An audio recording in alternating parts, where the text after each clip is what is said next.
మేము వచ్చింది దేవుని ఆశీర్వాదం కోసం, మేము వచ్చింది దేవుని సన్నిధిలో ఆరోగ్యం పొందుకోవడానికి కోసం, మేము వచ్చింది దేవుని సన్నిధిలో మా కుటుంబాలు క్షేమముగా నడిపించబడుట కోసం, మేము వచ్చింది సమస్యల నుంచి విడిపించబడుట కోసం, మేము వచ్చింది కష్టాల నుంచి విడిపించబడుట కోసం, మేము వచ్చింది ఇబ్బందుల నుంచి తప్పించబడుట కోసం, మేము వచ్చింది దేవుని కార్యాల కోసం. అయితే నువ్వేంటయ్యా పాపాలు క్షమించబడి ఉన్నాయి అని చెప్తున్నా?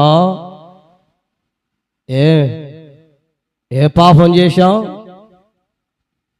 నువ్వు చూసావా?